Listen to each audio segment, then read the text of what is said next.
Welcome to E360 TV, the live streaming and on-demand destination for influential voices and enlightened audiences. We offer trending, grassroots, and purpose-driven content across a diverse range of interests.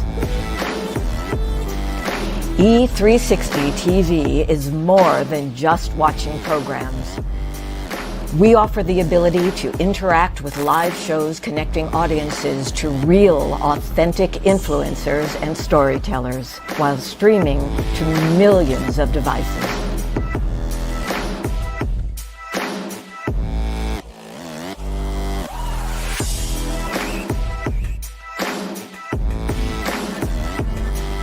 Real experiences. Raw conversations. One destination for it all. E360 TV.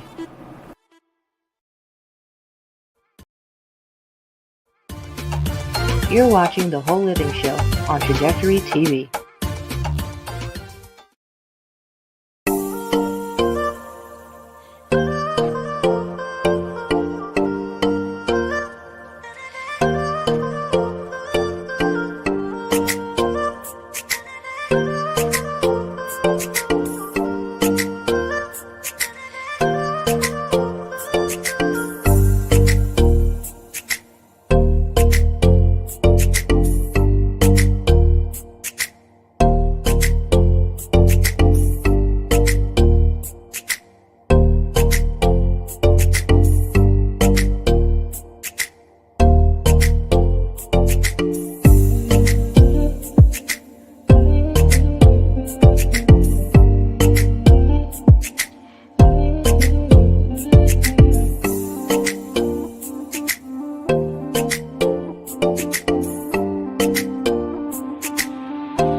Hello, everyone. Welcome back to another episode of The Whole Living Show. I am so glad you are here. And as always, I have the most amazing guest backstage. But before I introduce her, I just wanted to talk to you about an article that came out about why people don't trust doctors anymore. And this is actually something that me and my guest had a conversation about when we met up here in the Charlotte, North Carolina area. But some of the reasons why people are saying that they don't trust doctors is because they're getting misdiagnosed. And there are medical errors around those misdiagnoses. They're saying they may be overdiagnosed or overtreated. They are also saying that there is a conflict of interest between the doctors and the pharmaceutical companies and the healthcare companies. And also just misinformation that they're getting from their doctors. And with all of the social media and so much information, just being able to go on the web and Google or search, use another search engine to get information, people are really looking now to get more answers and hopefully advocating a lot more for themselves. So we're going to continue to have this conversation, but I wanted to know what you all thought about that out there.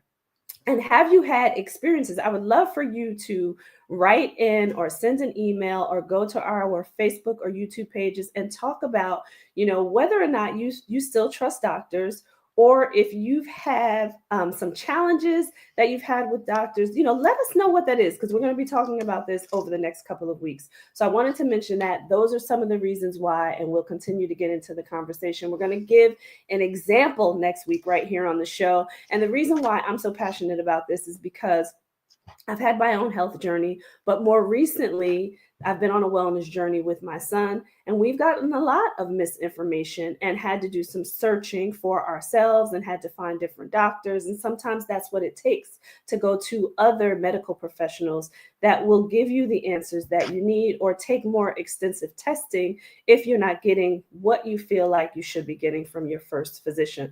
So again, we'll get into this conversation as we continue the show, but I want to introduce to you the beautiful Nicole Smith, who is waiting backstage.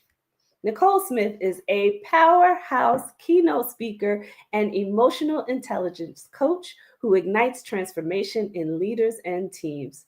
As the founder of JMS Creative Leadership Solutions, she delivers high-impact workshops and keynotes that don't just inspire, they redefine how individuals show up, lead, and connect. And she's going to tell us how. Her mission is to rehumanize the workplace. I love that.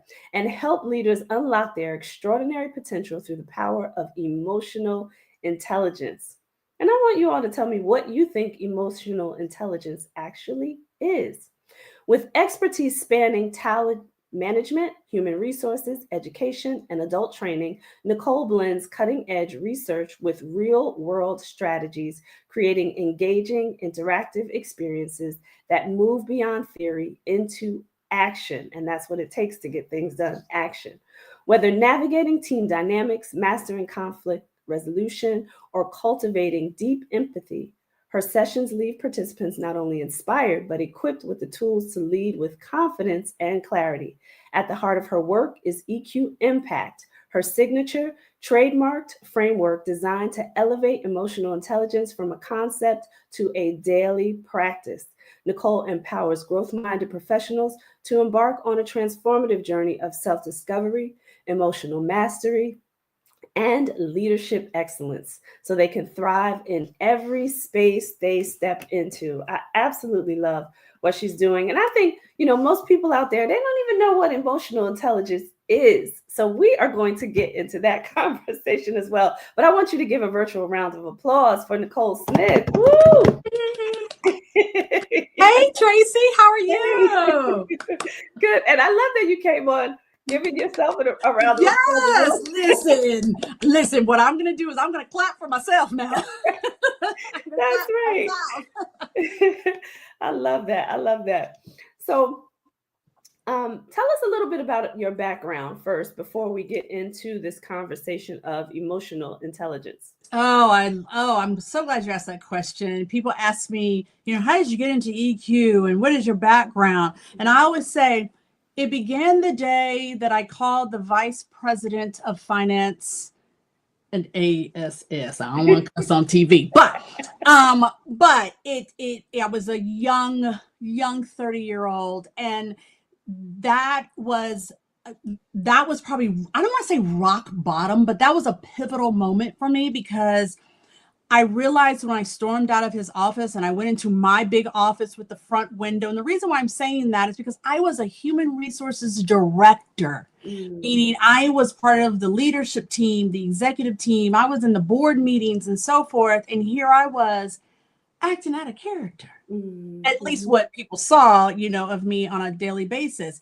Yeah. And what happened was, when I slammed the door and I sat there, I literally saw this little 10-year-old girl sit in the corner crying because she was hearing the yelling, the screaming, the chaos. Yes. And then I responded in a fashion that I saw from my younger days, from when I was a child. And I don't cry. I'm not a crier, but I cried that day because I gave away my emotional power. And Tracy, that's when I said, there's something I got to do with this psychology degree that I have. Mm-hmm.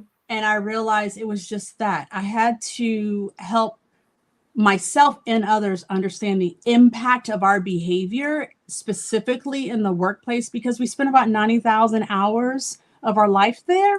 And so Absolutely. I remember that moment so clearly, Tracy. Like, I remember the jacket I had on, the pants, the shoes, all of it, because that memory is so attached in my limbic system, in my amygdala, in my brain, that I remember so vividly. And that's when I said, okay, there's something to this emotional intelligence. Mm-hmm. I had to take it a little further. I love it. So you said something really key, which kind of is going to make us fast forward a little bit, and Yeah, then yeah, we'll go back. But absolutely. you talked about giving up your emotional power, Hmm. and because you've been coaching so many leaders and executives, and how often do you find right that people give up their emotional power? Every day, twice a day, every day, people give their emotional power because they do not understand how powerful they are, or they don't understand how powerful their emotions are. And I want to tell individuals, that people that are watching today, is that emotions are powerful. That's data that signals to your body, to your brain, I have to do something. Yeah. The problem with that is that as humans, as the species of humans, we are still in that fight or flight or freeze mode that back in the caveman days that we used to do, when a saber-toothed lion was roaring towards us, we would, fight or flight or freeze. Mm-hmm. Well, now we're in 2025.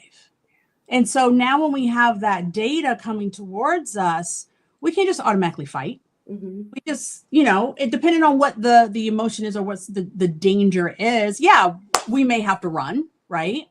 Or there's times where we just freeze.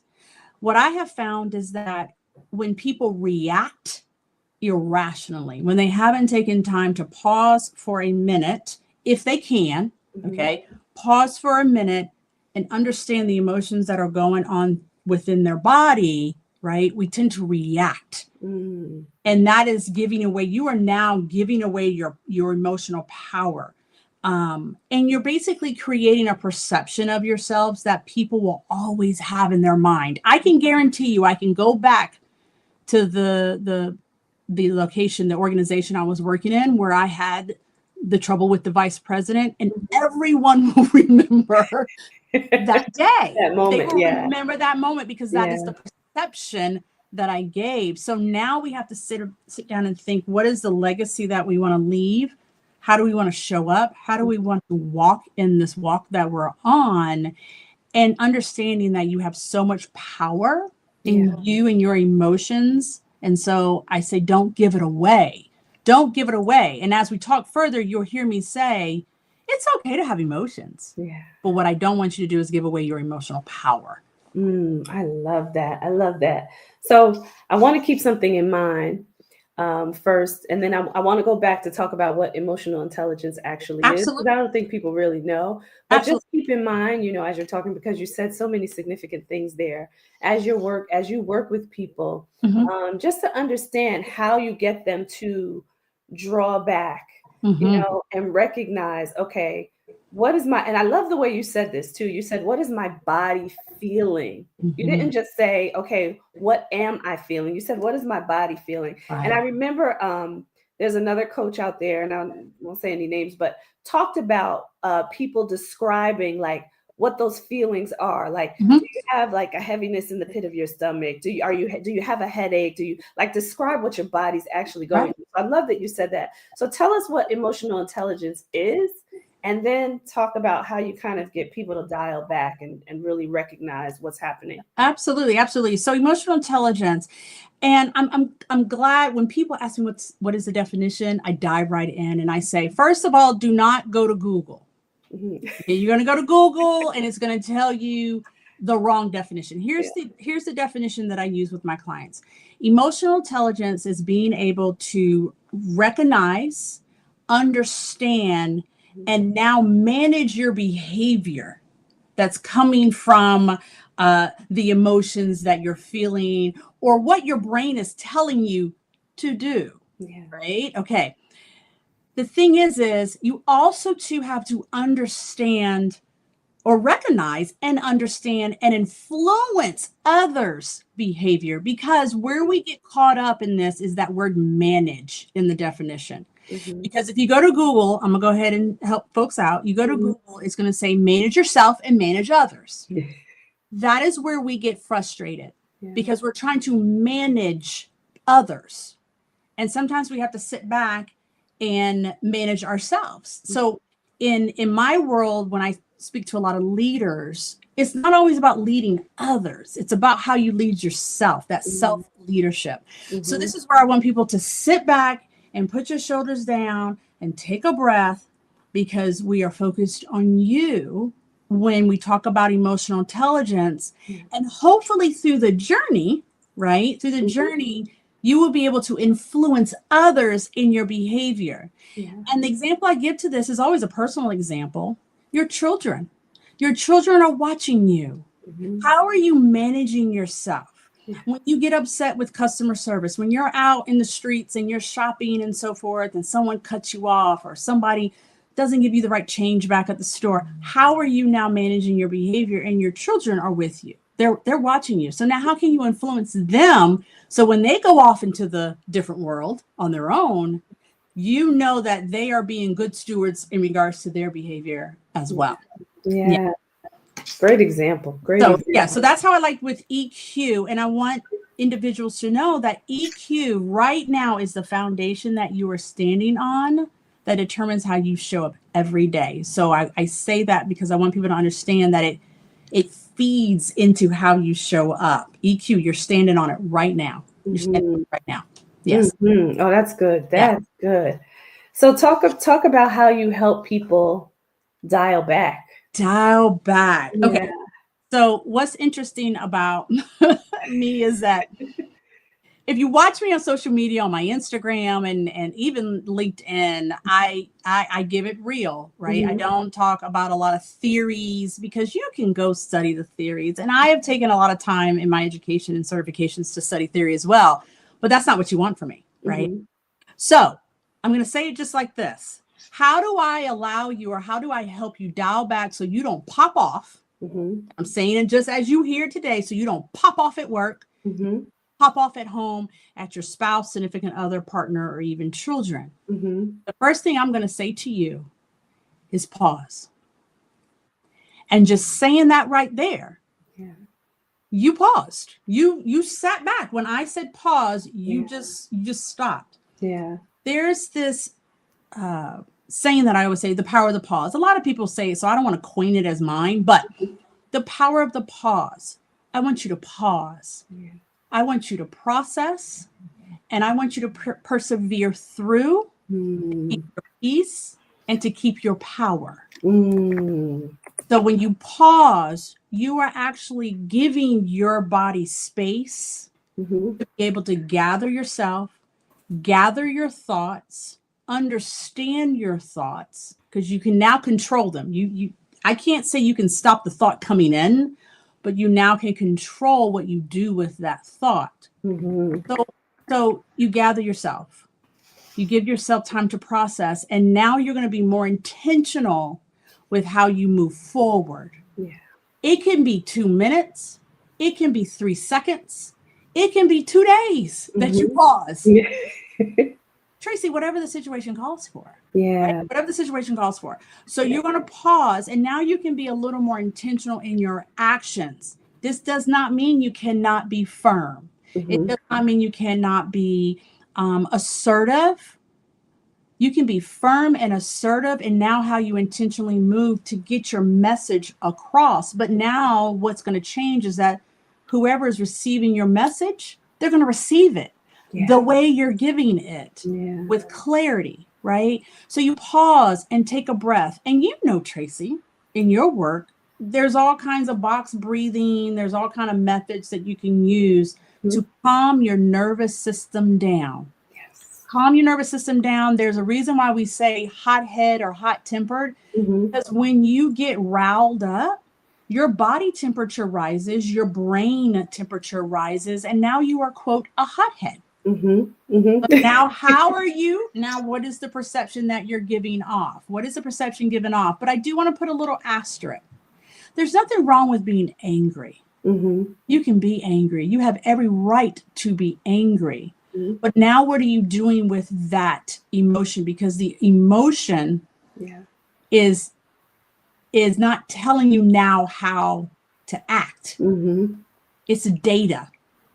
It's data. How do I That's intentionally good. move forward? Yeah, it's data. Yeah. That's all it is data. It's not saying, Tracy, you're angry, so you need to turn that table over and go cuss that coworker out. That is not what it's telling you. That's not what it's telling you. What it's telling you is that something's going on. Something has triggered you. Something has challenged you. Mm-hmm. What is it? And to figure that out, you have to pause. Yeah. And there's a couple of things that were happening for me as you were speaking. One, the way that you mentioned pause automatically put me in a space where I felt more peace. Yes. Yeah. Yeah. It was just saying the word. And then something just came over me and I'm like, ooh, that felt different. It felt, and it feels good. It's like that pause that gives that sense of peace. And peace is one of my values, right? So I always strive for peace. It doesn't mean I always have it. I always strive for peace, but that means I'm using all the tools in my toolkit to be able to get to my peace. Yeah. And pausing is one of them. And in my office, I have a Post-it note that says pause. Because sometimes just when speaking to my team members, pause. Sometimes you just need to pause and shut your mouth so you can truly hear what is being said. Yeah. And just pause, because it's going to give you a sense of peace, but it also too instantly calms your nervous system. Yeah, absolutely. And then you mentioned the other thing that you said too that I thought was really significant. If people start to think about it, the way that you explained it is just data, right? So if you just say, you know what, this is just something for me to put in my database, right? Right. Then Exactly. I take that pause, right? And I can analyze everything that's in the database once I take the pause. Because how do you analyze the data when your stress levels are up, Yeah, you're you're all moving. dialed up, you're in fight or flight mode, as you said Yep. before. Right. You can't even analyze the data to really know how to respond. So Yes. I love that you said that too. Yeah. And you may do something that you'll regret later. Like we said, you being angry, you can regret something, do something or say something that you regret. But also too, being excited about something. Yeah. Sometimes we do things that we regret, meaning we get excited. Yeah. We'll go to the mall. Yeah. We'll go shopping. Yeah. We'll go to the car dealership. We're looking at cars and stuff. And you want to say, hold on. Pause.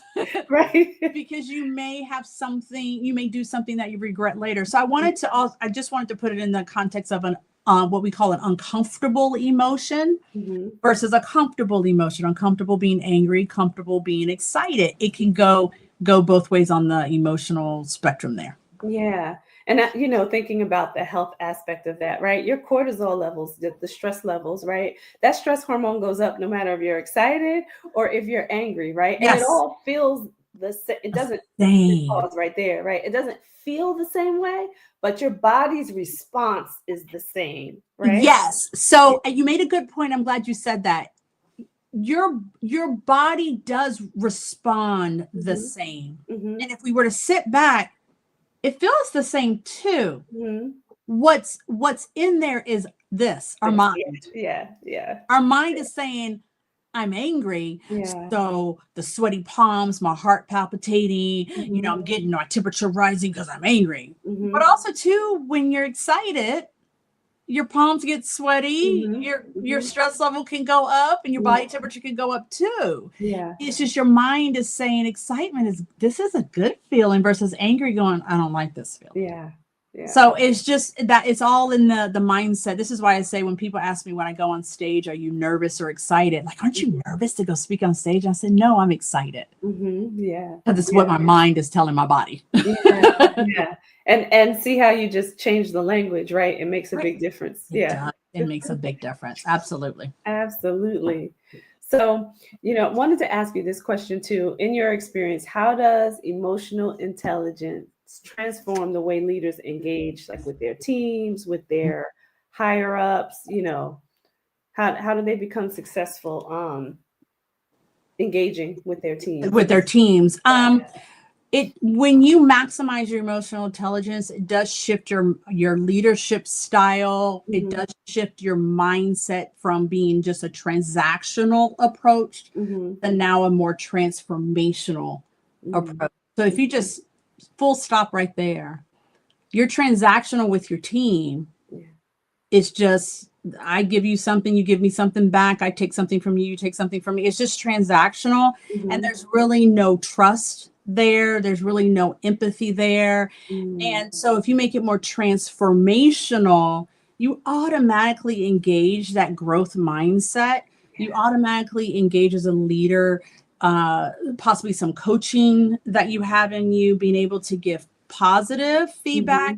Or I want to say feedback that will help them grow, because all feedback is not positive, but in some way it can help you grow.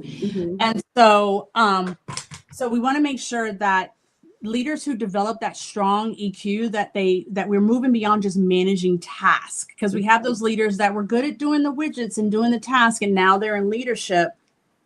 So sometimes a hard transition for them. Now you need to learn how to connect. And to inspire and to empower your teams and be empathetic. And everything you do and every move you make hopefully will gain you more trust with your team. And so there's some other aspects, other pieces that roll into that. But I always tell leaders, we're moving from transactional to transformational. And just that reframing of leadership now allows you to integrate emotional intelligence into your leadership style, but most importantly, into your mindset. Yeah. And it's so key when you're speaking about this and help leaders understand that it's not just about you. It's not just about building your career. I like the way you talked about the growth and the transformation of the full team, right? Because I think sometimes even leaders go into coaching thinking, this is specifically for me. Right. Instead of saying, how do I become a better leader so that I am fostering new leaders? Right. That's a good word. That's fostering new leaders, because I would tell leaders, as hard as it may be, I want you to think that you're grooming somebody to sit in your chair. That's hard. That's hard for people to go, are you saying my employees want my position? They may. Are you going to be sitting in that chair forever?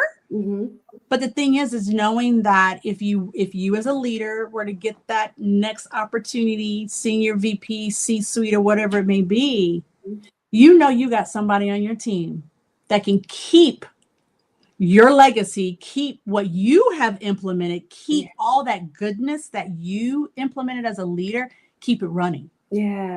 And I love that you said legacy. I love the words that you use too, because I can imagine the impact that you have on the leaders that you're coaching. Because the fact that you said legacy, most people think about legacy as a personal thing. And when you use it in the workplace, I think it makes it more dynamic for the leader to say, well, yes, I have a legacy to leave here too. Right? You do. You do. So I just had a conversation with a dynamic leader today, and I looked at him and said, if I had you as a leader when I was growing up in the corporate world, the places I would have gone, right?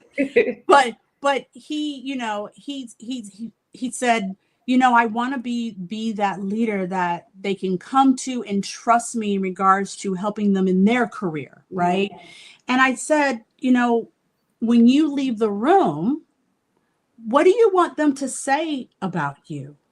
What do you want them to say to others about you when you're not in the room? So I want leaders to think about, when you leave the room, what do you want them to say about you? And take it even further. When you finally leave the building, what is the legacy that you want to leave? I want people to say, wow, remember when we had that leader, Nicole Smith? Who?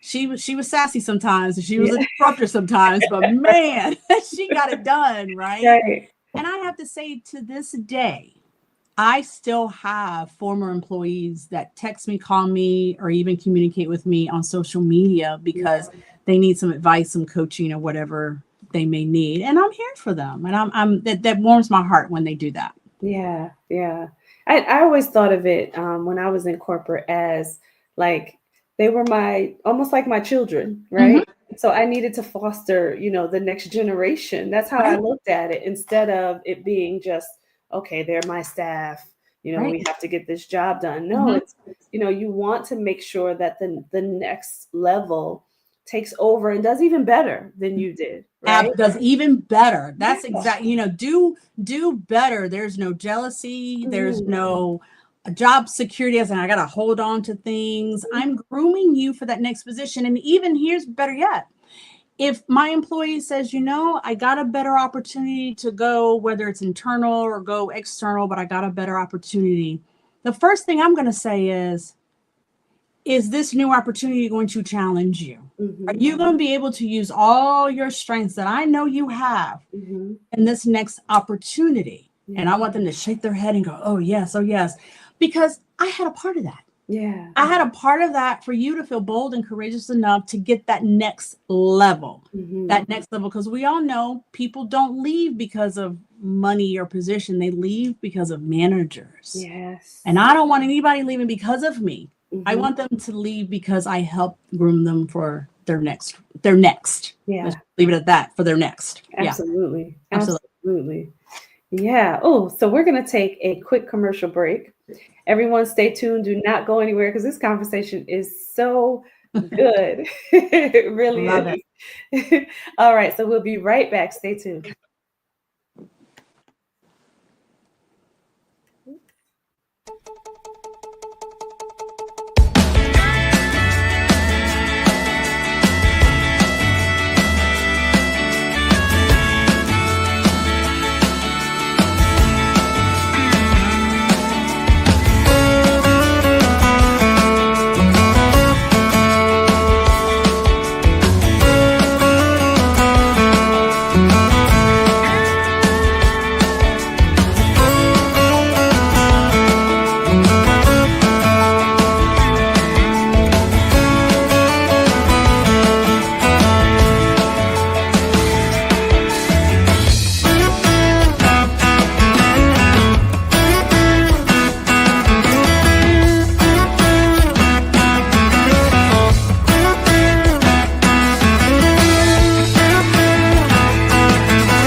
Imagine a verdant paradise that stands as a convergence of worlds, a living temple of native wilderness, a place where the full potential of inherent human and earth magic can be seen, felt, and understood. A space that attracts the brightest and best of educators on the leading edge. A place of permaculture designed for the benefit of future generations.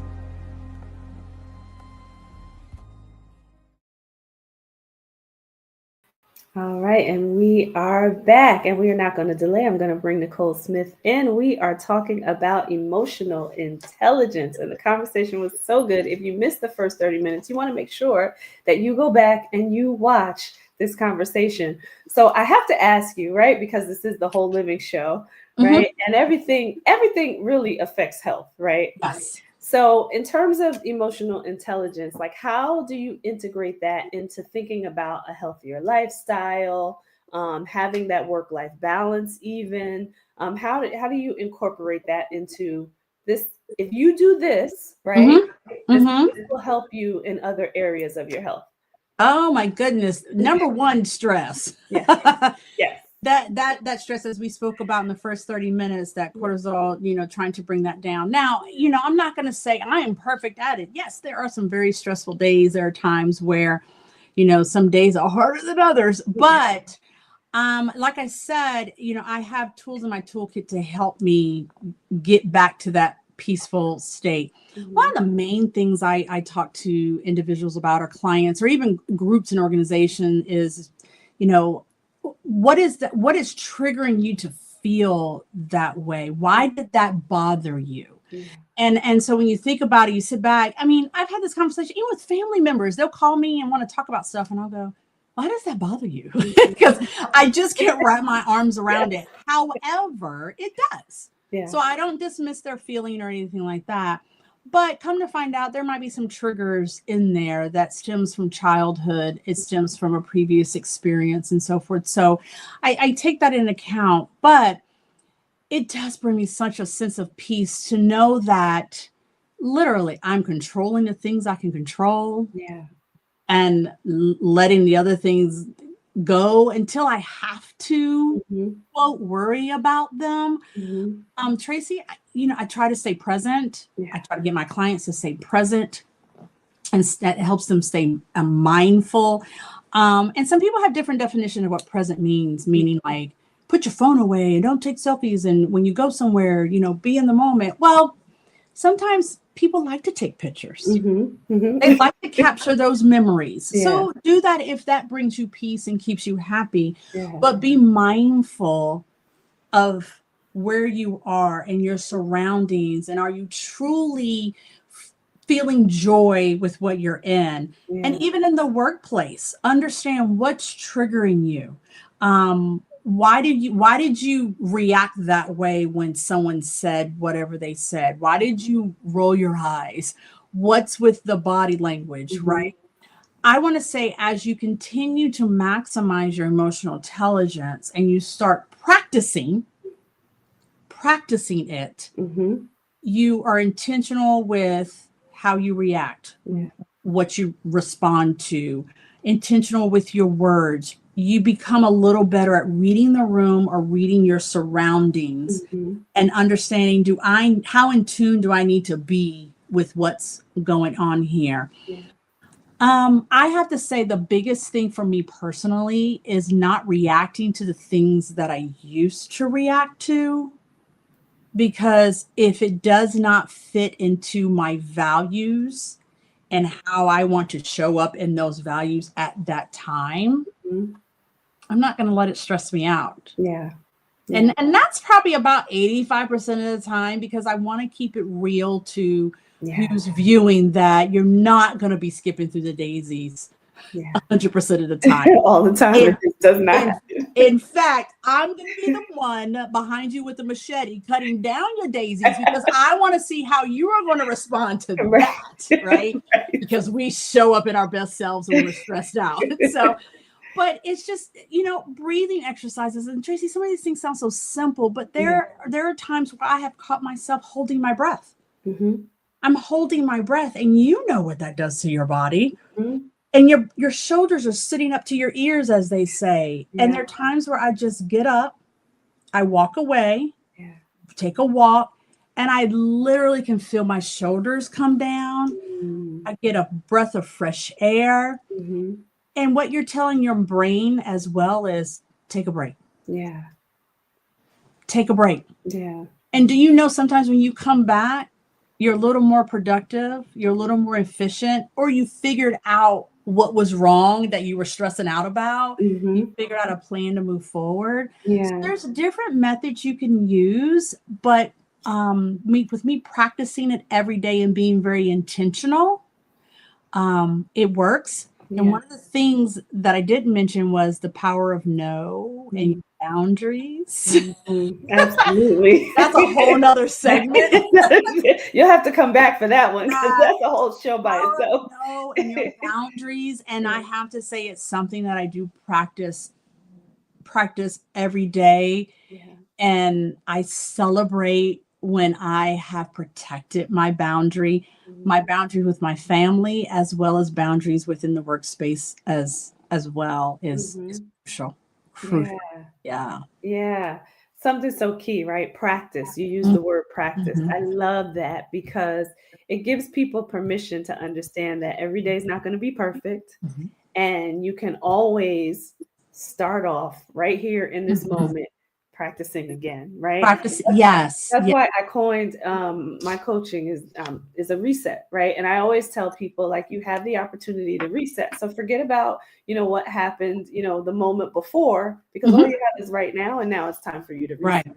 Right. But I love practice. I can remember, and I can't think of the name of the book right now, but the book talked about loving the journey, Yes. because there's always another destination to get to. But Mm-hmm. if you love the journey, which is the practice of everything, right? It doesn't matter if it's your health, if it's emotional intelligence, what you're doing in your business, in your Mm-hmm. career, with your children, your family life.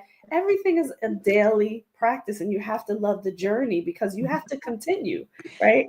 You have to walk it. That's why I don't Yeah. necessarily call myself a life coach, Yeah. because I'm walking in this life with everybody else. And there's Mhm. things I learn every day. There Yeah. is a lesson in everything if you're paying attention. I even learn things from my clients, because I don't ever act like I know everything. Mhm. But you have to practice, and along with that, give yourself grace, Yeah. because you're not perfect. This whole perfectionism syndrome that people have, I don't mean to burst your bubble, but you will We'll never get there. achieve perfection. And so Right. take a breath on that. Take a Exactly. breath, full stop. You will never achieve perfection, but you can give yourself grace and you can practice. And I actually give my clients homework, Mhm. because when we had homework when kids, we had to practice, right? Mhm. So you Mhm. have to practice. So when you go into that meeting and no one says anything about your face expressions, Mhm.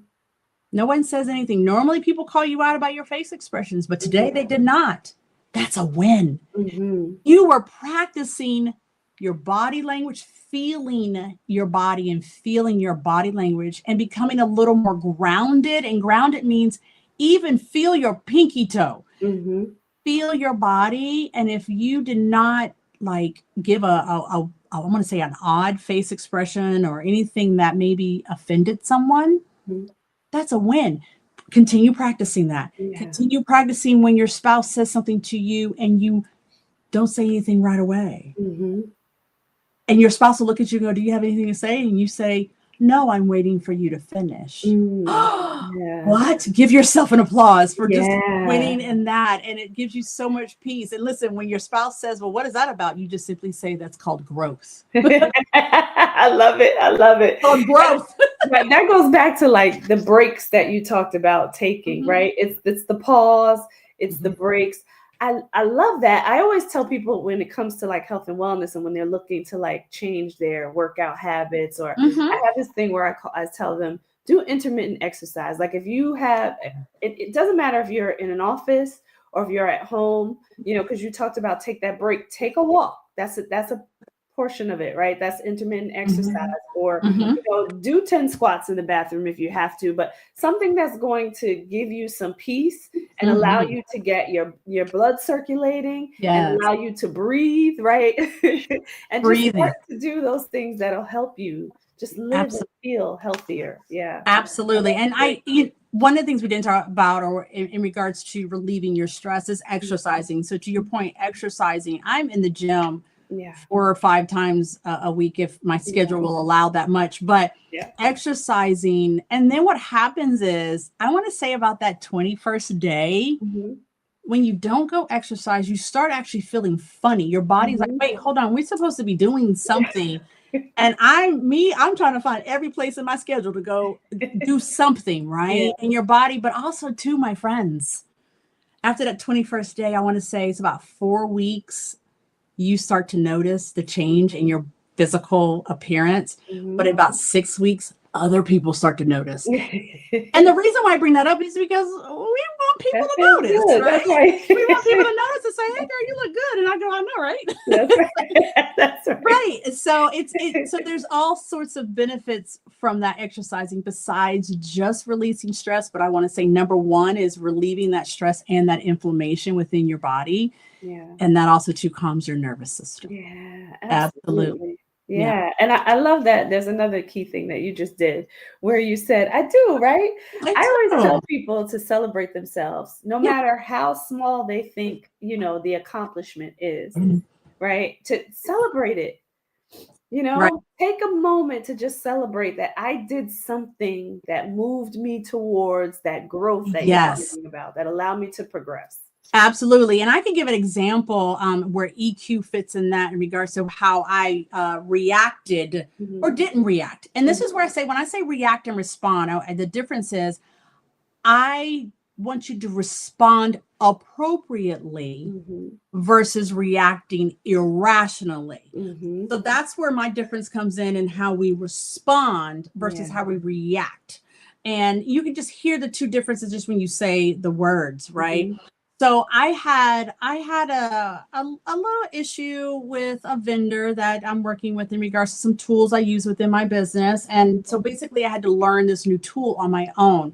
And I want to say I'm pretty savvy. I can go in there and learn some technical tools, but this one was giving me a run for my money, right? And I was so proud of myself that I worked hard on it for like an hour. I would take a break. I go hard on it for another hour, hour and a half. I would take a break because I could feel my frustration. And then I didn't want to take it out on my admin. I didn't want to take it out on my husband who's here in the home and so forth. So for me to mitigate that frustration and not get angry and send the vendor an all caps email, right? Listen, it's real sometimes. I just had to take those breaks so I could keep my emotions at a well-controlled manner. Right. But my husband came into me. He's like, I know you're boiling. I said, I'm boiling, but I'm trying to maintain. And that's where that EQ sets in. That's where that emotional mastery, that self-regulation comes in, to where I didn't shoot off that email that I was like, gosh darn, it might have been an ego thing, but I'm gonna learn this tool. And so that's where that EQ example of how your emotional intelligence can set into regards to just, even when you're just sitting there by yourself and you're trying to do something and you feel yourself getting frustrated or angry. I love it. I love it. So I have to ask you in the last minutes of the show, how would you suggest, because we are in this current administration and so much has happened from January, from the inauguration to now, how do you suggest people navigate their emotional intelligence when, the state of this country is so up in the air? Take a deep breath. Take a breath. Take a breath. Yeah, take a breath. Exactly. It's very polarizing today.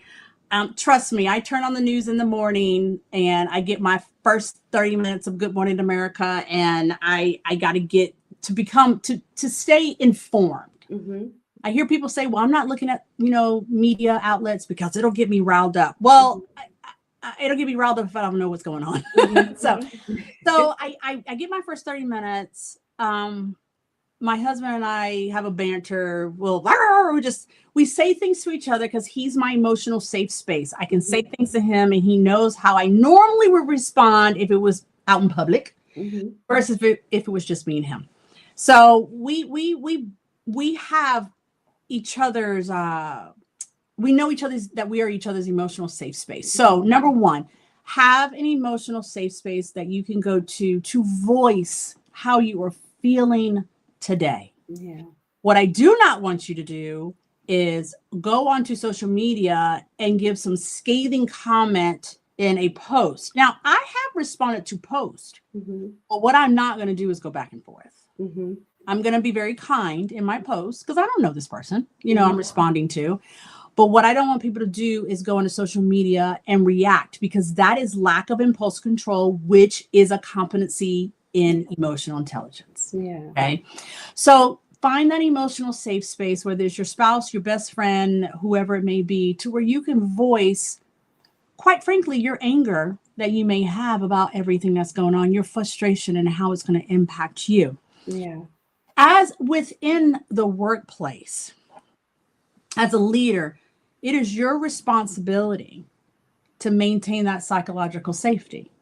And if you're not doing that, why not? Why are you not allowing employees to feel safe in sharing their concerns? Because your organization may be significantly hit by everything that's going on. You have to talk about it. Chaos and crisis, leading through chaos and crisis. It's not all about jumping through the daisies. I want to see how you are when we lead through change and crisis and chaos, right? So make sure you foster that environment where employees do feel safe sharing their concerns without any judgment or repercussions. Yeah. Right. You got to foster that adaptability. You have to have that sense of adaptability, or as I like to say, you have to know when to pivot. Okay. And that's a part of emotional intelligence, knowing yourself and how you respond to pivoting or being able to adapt to the things that are taking place. Because like I said, having peace doesn't mean there will always be rainbows and sunshine. Okay. Yeah. Peace means that there will always be chaos and crisis, but you will have the tools in your toolkit to always strive for that peace, or to help get to that harmony, as I call it. You want to get to that harmony. So we need to make sure that our emotional agility, our emotional, our emotional agility is in place, and we have to be fluid, and we have to be agile, and we have to understand that other people have feelings about what's going on, okay? And not to mitigate or dismiss their feelings. Yeah. You may not be angry about something, but they may be, and or vice versa. And so being able to demonstrate that empathy during these times and that compassion is so crucial right now, even in the workplace, because with your employees, you don't know what they're dealing with. They could have had their whole family let go from the government because that's where their family was working, right? The government is more than just DC area. It's the government. It's all over the country. Nation, right? All over the country. Right? State, Right. local, nonprofits are being hit because now they're trying to reorganize where they're going to get funding. School systems are being hit. So this is where I say, as a leader or even as a colleague, you need to demonstrate empathy. It is so crucial right now and so important right now. And empathy can mean just sitting back and seeing it from their perspective. May not be happening to you, but you understand their perspective and how it is impacting them. Yeah. And so as a leader, adaptability, empathy, and communication are those key skills that I always say for 2025, but now I'm going to say for the first quarter. Right. Because who knows what's going to look like later. Exactly. But make sure as a leader as well with emotional intelligence, or anybody really, that you're leading with that integrity, because these are uncertain times and people are looking for things to trust. Yeah. And you might be that person that they're reaching out to trust. So just keep that in mind. Yeah.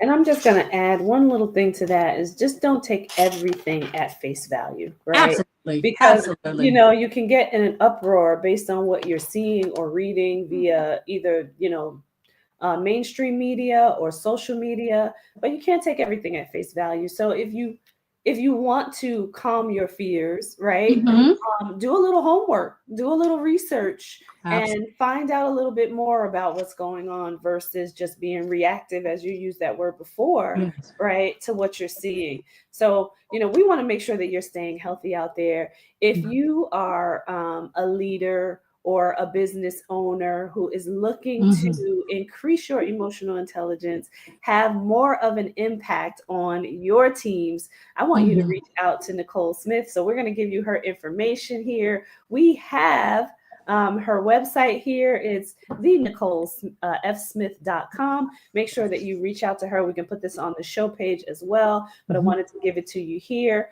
Also, she has a podcast. So you want to make sure that you go listen to her podcast. It's called Blow Your Mindset with Nicole Smith. And that you can reach her at buzzsprout.com. So make sure that you listen to her podcast.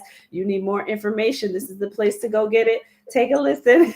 Any of your favorite podcast platforms. This is one platform you can go to, but it's on Apple, Spotify, and all that. And one thing, Tracy, on my website, you go to the homepage, there is a free leadership style assessment. And is that what they're going to get through the QR code here? Yeah, is it the well? This will take them to my website. All right, right to my website, and my friends, right there on the homepage is a leadership style assessment. It's free.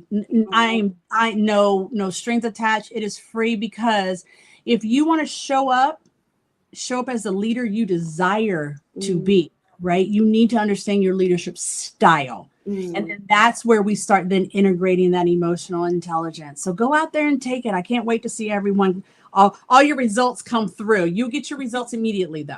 I love it. I love it. So I just wanted to leave that there while you were talking, so to give people an opportunity to click on the QR code. Again, the website will be posted on the show page, so you can also go to the show page and get the website. And she has an ebook out, EQ Impact Workbook, so you can also get that from her website. So we want to make sure that you are ready to walk into the first quarter, the rest of the first quarter. 2025. Let's end it out strong. Yeah, let's end the first quarter strong. But this is where I tell people, I said, and something you said earlier, Tracy, about enjoying the journey. I want you to think about where you're sitting right now, and I want you to think about where you desire to be. There's a gap. That's the journey. Enjoy, play in the gap, have a good time in the gap, and learn about yourself and walk in that journey to get to where you desire to be. So have fun in the gap. Yeah, absolutely. So we love you all here. We thank you for being here. Make sure that you tune in next week to the Whole Living Show right here at 7 p.m. Eastern Standard Time. We're going to have Shima Stroud and my little brother, Ryan Tolliver, is coming on. We're talking relationships next week. So make sure that you tune in. We will see you here next week. We appreciate you all and have an amazing week until we see you again. Take care. Take care.